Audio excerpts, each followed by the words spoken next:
Boa noite a todos. É uma alegria poder estar conversando com vocês na noite de hoje, apesar de ser através do computador, mas é uma alegria estar com vocês nessa reflexão da noite de hoje. Rogando a espiritualidade que me coloque as palavras adequadas, compreensíveis, a fim de que eu possa transmitir com fidelidade, né, a mensagem dessa noite.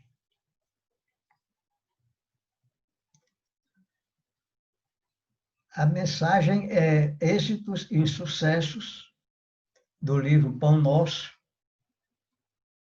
do benfeitor Emmanuel, através da psicografia do nosso inesquecível Chico Xavier. E Emmanuel foi extrair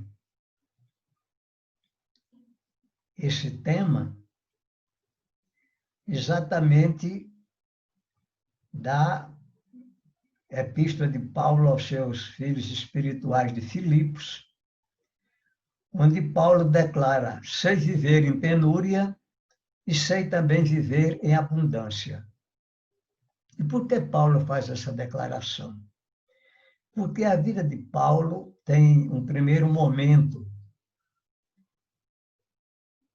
que ele realmente viveu em plena fartura, né? Porque ele nasceu numa família rica, de judeus ricos. Ele foi doutor da lei, ou era doutor da lei, pertencia ao grupo dos fariseus e também fazia parte do grupo do governo de Israel, né? Ele fazia parte do Sinédrio. Então, aos 29 anos de idade, Paulo era um homem realmente, olhando pelo lado da vida material, um homem realmente vitorioso. Um homem que tinha atingido, não é, o êxito. Mas, na segunda parte de sua vida, que começa com aquele encontro que ele teve com Jesus a caminho de Damasco, o Saulo, Saulo, por que me persegues? Então, a partir daquele momento, a vida de Paulo muda completamente. Tanto que, quando ele escreveu essa carta aos Filipenses, ele já estava em idade bem avançada e ele estava preso. Ele estava em Roma, prisioneiro.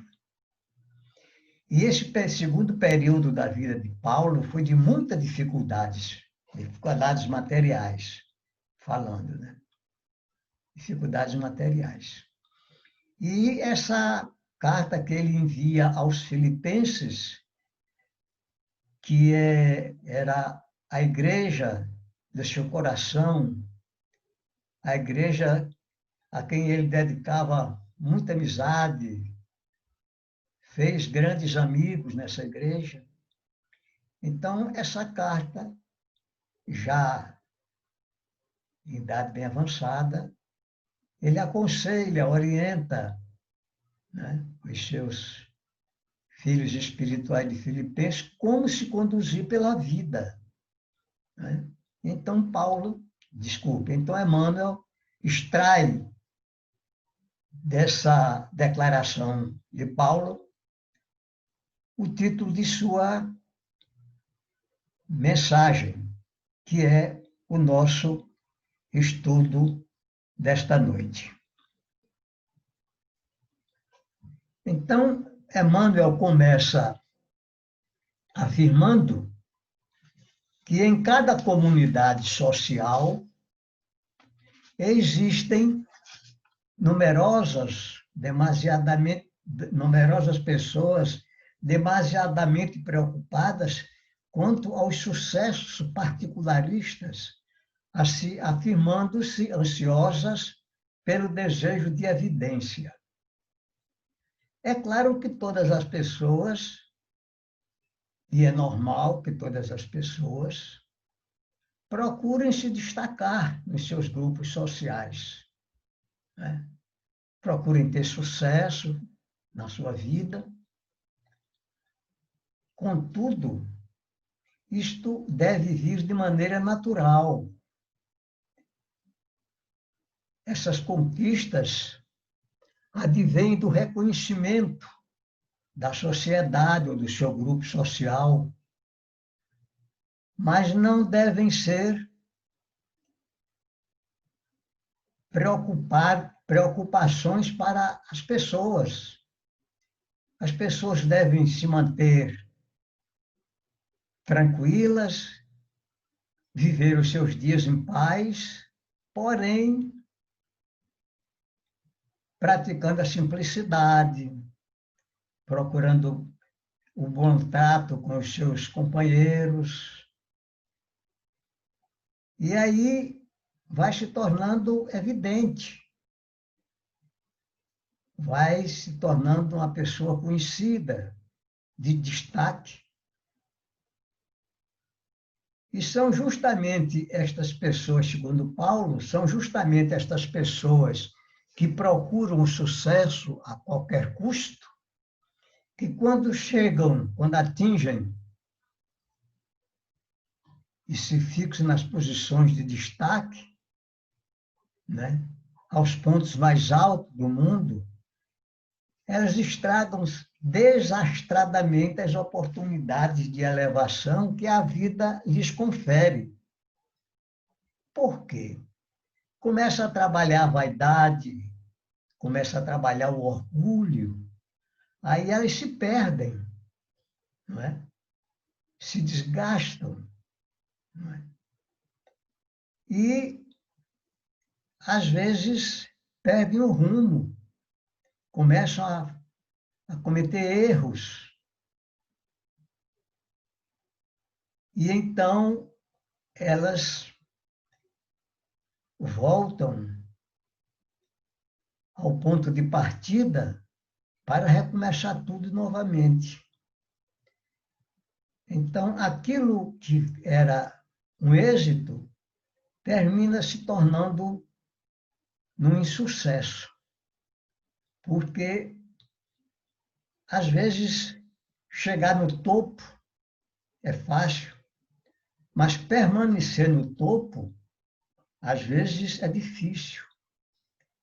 E aí a gente relembra aquela passagem de Jesus, não é? Quando ele fala na sua parábola daquela pessoa que estava numa festa de núpcias sem os trajes nupciais. E então ele é solicitado a se afastar daquele local. Por quê? O que é que simboliza esse traje nupcial? É exatamente a preparação da pessoa. Emocionalmente, como está aquela pessoa. Espiritualmente, qual é o comportamento daquela pessoa. A humildade, a simplicidade, não é? A maneira como nós tratamos os outros. Na simbologia do traje nupcial, isso quer dizer o preparo. A pessoa não estava preparada para aquela. Apesar de ter desejado tanto aquilo, ter trabalhado tanto por aquilo, né? Mas não estava preparada para aquela situação. E continuando, Paulo diz que quase sempre os que aprenderam a suportar a pobreza é que sabem administrar com mais propriedade os recursos materiais. Porque as pessoas acostumadas no pouco, né? Elas são mais prudentes, são mais previdentes, né? Procuram administrar aquele pouco que ele tem, ou que ela tem, de tal forma que vive naquela situação de pobreza, porém de maneira salutar, né? E essas pessoas, normalmente, quando atingem ou quando se veem num lugar de fartura, que tem as propriedades, os recursos materiais, elas estão preparadas para administrar aqueles bens materiais, porque tem tais a experiência, né? A experiência dos dias difíceis porque passou. E então elas realmente sabem administrar a riqueza, porque tem a experiência das dificuldades que passou quando viviam com pouco.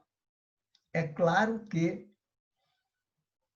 nem todas as pessoas agem dessa maneira, porque a vida, tudo tem seus excessos, tudo tem suas limitações.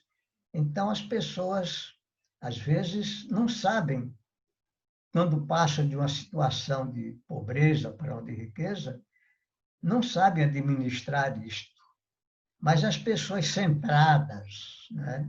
As pessoas que estão acostumadas, se comportam adequadamente nessas condições de pobrezas, elas, quando passam a administrar, elas sabem se comportar, elas sabem, não estragam as coisas que têm. E, ao contrário daqueles que sobem na vida sem estarem preparados, elas estão realmente preparadas para enfrentar essas situações. E então, em face disto, Paulo diz que, por esta razão, um tesouro amontoado para quem não trabalhou em sua posse é muitas vezes causa de crimes, separatividade e perturbações.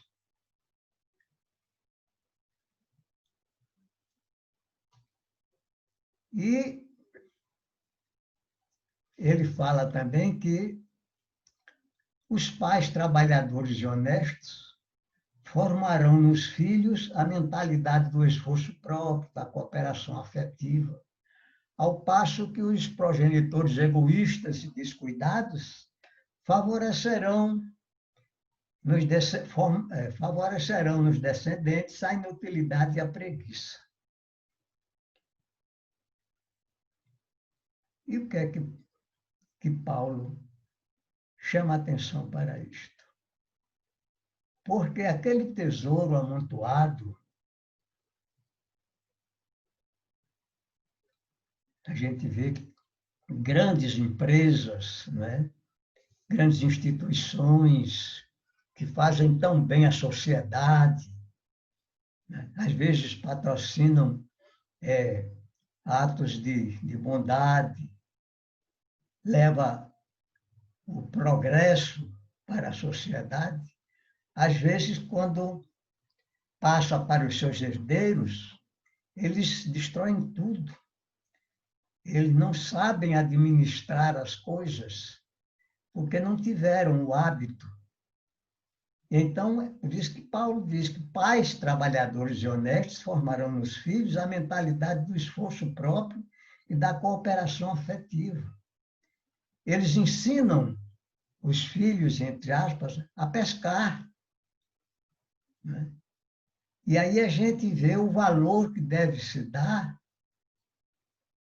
às pessoas que trabalham, às pessoas que aprenderam a utilizar sua energia de prosperidade. Já aqueles outros pais, não é, que não preparam bem os seus filhos, às vezes por motivos egoísticos, às vezes por preguiça, às vezes por indiferença, né? Eles favorecem nos descendentes a inutilidade e a preguiça.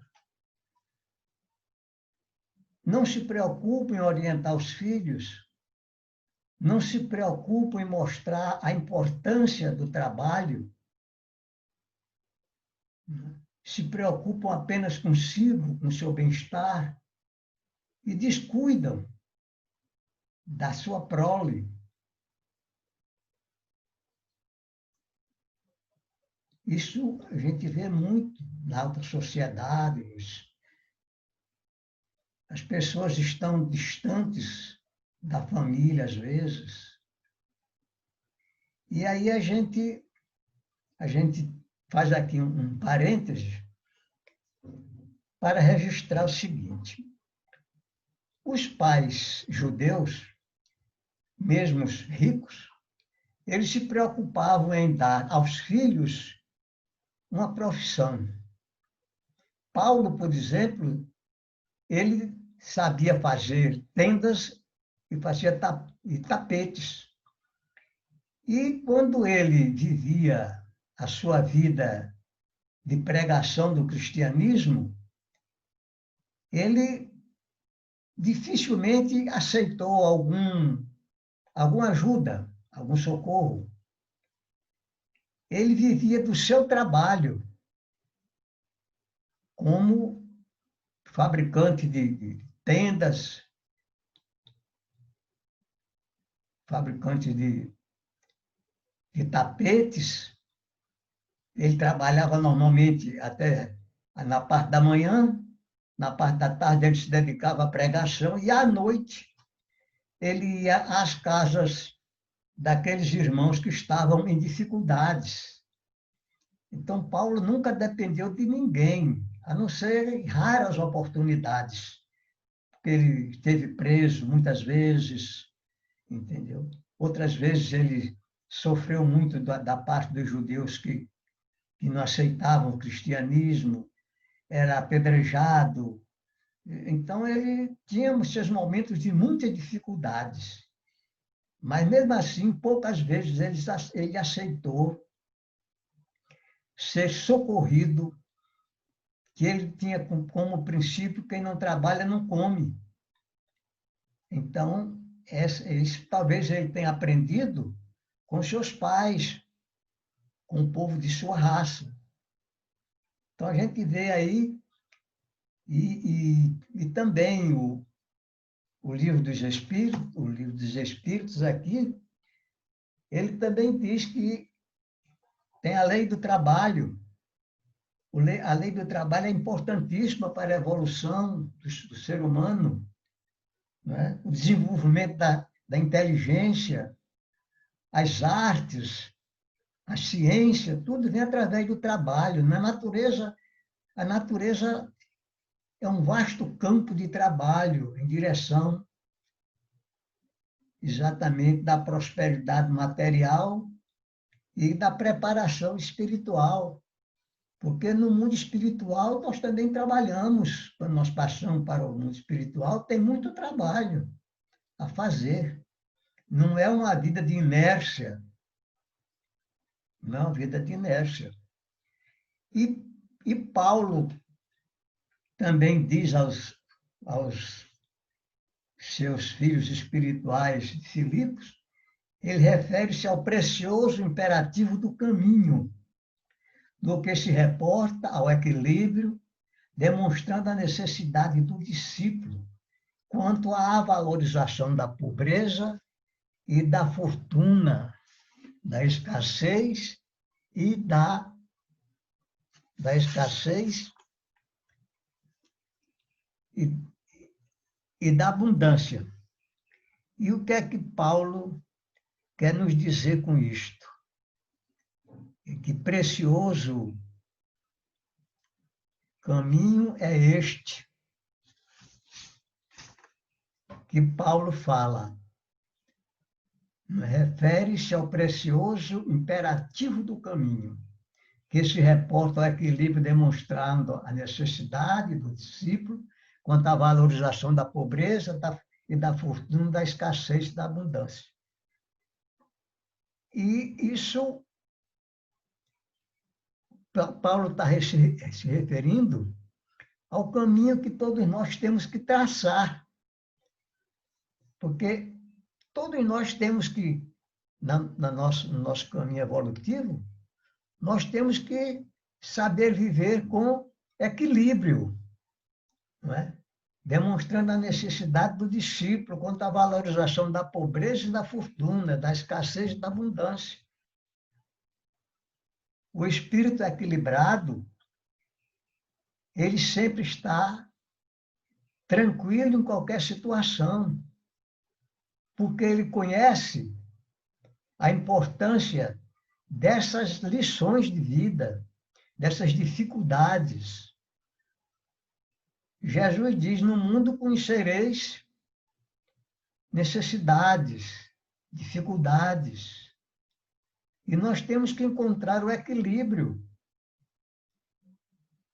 Temos que encontrar a paz interior, seja em que situação for, porque nós sabemos que nós estamos aqui de passagem. Nós não necessitamos de muitos bens, porque nós não levamos nada, a não ser aquilo que nós possuímos espiritualmente, que é o bem e o mal que nós fazemos. Essas é que são as nossas verdadeiras necessidades. Desculpe, as nossas necessidades, as nossas verdadeiras riquezas.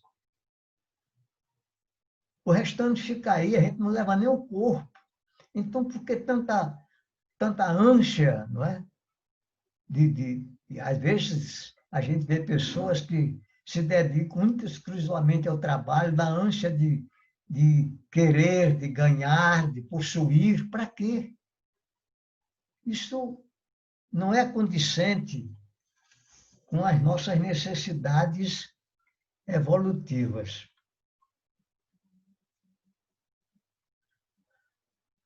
E Emmanuel também nos diz que o êxito e o insucesso são duas taças guardando elementos diversos, que, contudo, se adaptam às mesmas finalidades sublimes. O êxito e o insucesso, que se adaptam às finalidades divinas. Porque nós necessitamos exatamente de conhecer a riqueza e a pobreza, não é? O Livro dos Espíritos nos falam. O Livro dos Espíritos nos fala da necessidade que nós temos de conhecer o êxito e conhecer o insucesso. E a maneira como nós nos conduzimos nessas duas situações, não é? Elas são necessárias e a partir do nosso conhecimento e a partir da nossa adaptação às situações de êxito e de insucesso, nós aproveitamos essas condições que a natureza nos traz, o nosso passado nos traz, o que é que nós fizemos no nosso passado com o êxito, com o insucesso. E então, a cada encarnação, reencarnação, nós trabalhamos, nós viemos para trabalhar isto. A grandeza e a pobreza. O êxito, às vezes, nos torna indiferentes, orgulhosos, vaidosos, prepotentes, e indiferentes à situação daqueles irmãos menores que estão em mais dificuldades. Isso é fundamental que a gente conheça, que a gente procure, mesmo no êxito, não esquecer aqueles que estão sofrendo, que estão no insucesso. Por quê? Porque o êxito material, normalmente, é um insucesso espiritual. E o insucesso material, muitas vezes, é o sucesso espiritual. Esse trocadilho de palavras é real. E é preciso que nós, espíritas, que conhecemos como funcionam as leis de progresso, né? As dificuldades do que é a prova da riqueza e do insucesso, nós devemos estar sempre voltados para essas duas situações. A Emmanuel diz que a ignorância humana, entretanto, encontra no primeiro, ou seja, no êxito, o licor da embriaguez. Olha que o pensamento do Emmanuel. E no segundo, ou seja, no insucesso, ele identifica o fel da desesperação. A embriaguez e o fel. É como a ignorância humana entende essas duas situações. E na primeira, na embriaguez, a pessoa perde o rumo. Pensa ser o que na realidade não é.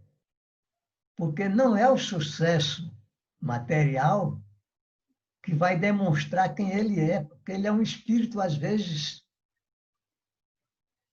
tão necessitado, mas a imagem que ele passa não é a embriaguez do álcool, é a embriaguez espiritual, onde a pessoa perde a noção, às vezes, do certo e do errado, do bem e do mal. E o outro, que identifica o fel na desesperação, a pessoa perde a fé, perde a confiança em Deus. Aí vem a reclamação, o desespero, vem o ciúme de quem possui mais, às vezes até o ódio daquele que conseguiu as coisas que ela não conseguiu. E às vezes, para superar essa situação, parte para o ilícito, chegando às vezes ao crime, como se a situação de pobreza fosse uma situação permanente, porque não conhece as leis da evolução, não conhece as leis que regem a vida. E então é necessário que o ser humano se comporte sempre com equilíbrio em todas as situações de sua vida.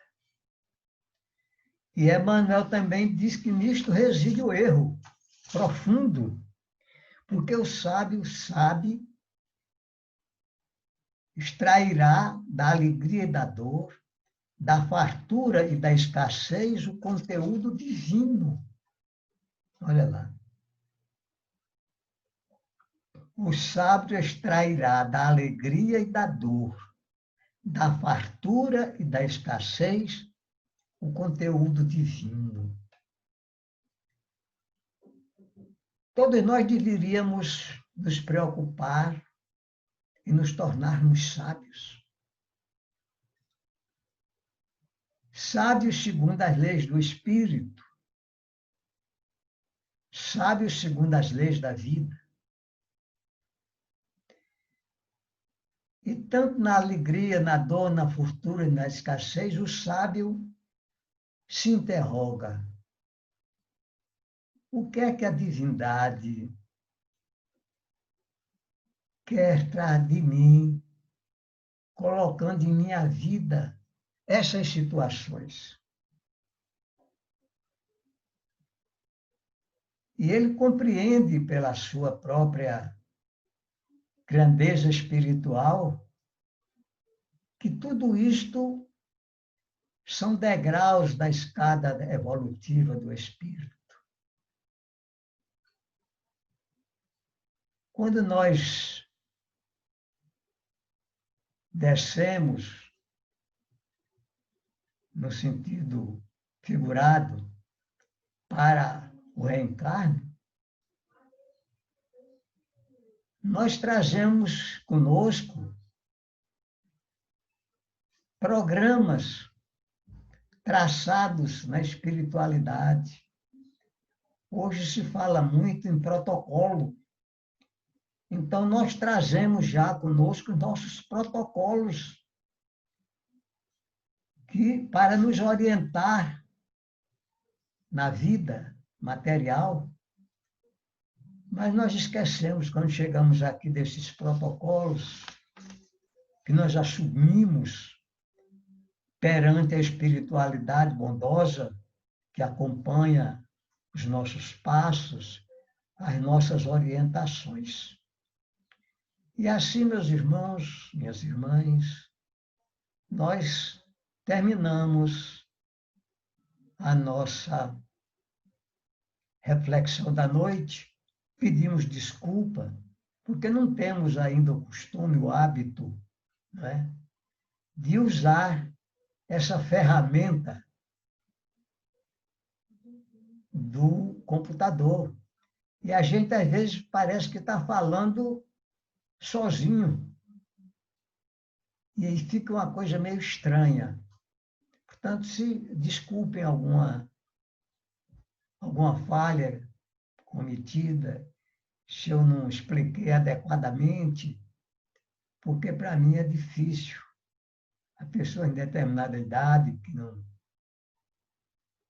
não teve não conviveu com esse processo todo que é a tecnologia atual.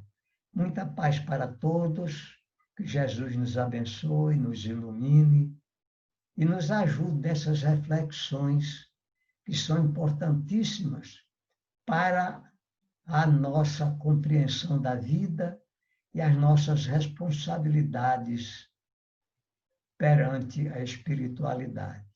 Uma boa noite, fiquem em paz.